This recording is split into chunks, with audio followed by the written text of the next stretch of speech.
Afternoon everyone, Brendan from Starpoint Australis, and welcome to the week that was this Tuesday. So these weeks are absolutely flying. I can't believe it is less than 2 weeks now before we fly out from Australia to go and meet you guys over at NEAF in New York. I mean, we're going a week earlier just so that we can get over the jet lag, but we will definitely be there. So what has been happening? Well, I spent the weekend in the workshop. I won't call it the weekend, the Saturday in the workshop, and I built Dan an adapter for his new mount to the EQ6 legs that he has. So they are in testing now, which is good.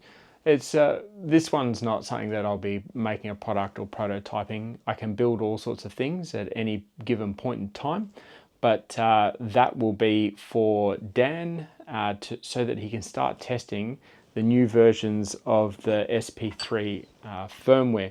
So Dan and I, as you've heard over the last couple of weeks, we've been working on the ASCOM driver, the Windows application, and also the mobile device application.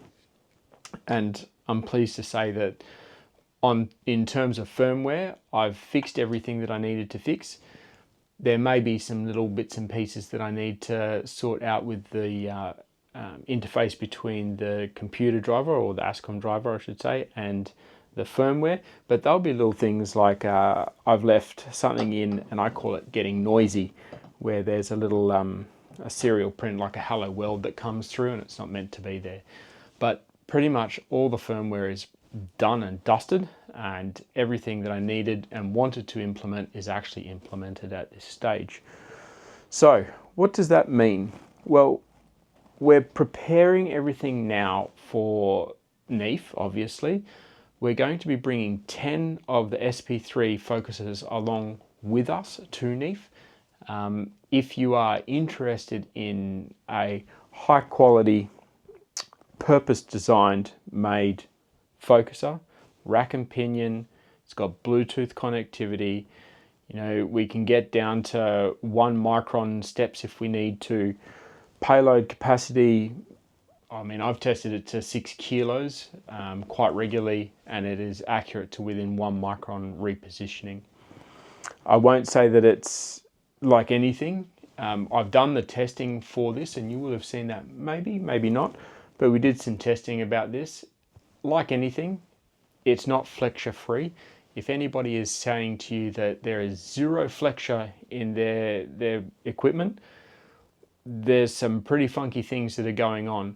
But we tested ours out to 300 mil with a 5.4 kilo weight, and we had, I think it was 70 microns of deflection at 300 mil. Now, to give you an idea of what 300 mil looks like, or for my American friends, that's 1 foot. Just trying to find something that's about that long. That's not even long enough.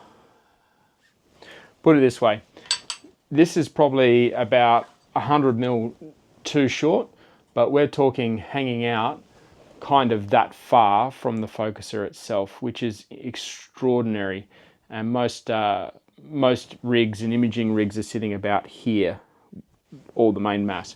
So high quality rack and pinion focuser, handmade, designed. It's got 360 degree clamp ring. So that's another thing that I see a lot about, is that, you know, with the focusers themselves, they bolt very firmly. Like, I don't see many that have got a poor bolting fixture, but with this one here, we allow you to focus, with the focuser itself, we allow you to rotate, get this on, we allow you to rotate the whole focuser around. And it's really, really easy to do. So you can see that it slides around 360 degrees. One of our beta testers, Steve Paxton, he has been using his SP3 in this way, and he has no issues whatsoever with it. Now, you can keep it nice and loose like that, or if you're happy with how it fits, you can actually start locking it down, and you can lock it out so that it can barely move, and you really have to swing off of it. So 360-degree clamp style fitting. So what does that mean in terms of, like holding of the focuser? Well, it's holding the focuser so rigidly and it can't move out. It is literally locked in place. So you don't have any issues with like radial dovetails that allow it to slip around and move a little bit. And it's not holding on 3 distinct points. It's literally holding the whole diameter of that. What else? I think other than that, I love the build quality of it. And look, at the end of the day, it's hand assembled. It's not mass manufacturing and pushing through. It's hand assembled, literally right here behind me. So keep that in mind. Come chat to us at NEAF if you are interested in getting your hands on one of these Australian-made monsters, I'll call it. What else have we been up to? Well, obviously prepping for NEAF, purchasing all the little bits and pieces that we need to, getting all the goodie bags. I know we've been chatting about that, but these things do take a long time to get together. Reaching out to people, talking to many people that we will see whilst we're at NEAF.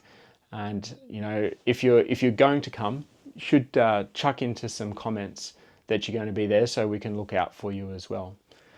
Other than that, I've been at the start of the month, so we have the AGWA and the ASWA meetings. So the AGWA meeting I went to, that was last Wednesday, and ASWA meeting was yesterday. So we've got through all of those, and it's great to give back, talk to the community. So yeah, I enjoy those little social gatherings with the astronomy flavour. Other than that, nothing in particular that we've been going through other than just prepping for NEAF. It's chaotic. All right then, guys. Well, I will catch you next Tuesday. That will be, I believe, the last Australian Tuesday that we deal with.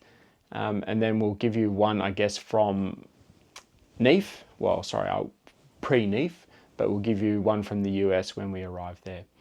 All right then, wherever you are, hopefully you can get out and do some astronomy of whatever flavour you need to. And until next Tuesday, have a good one.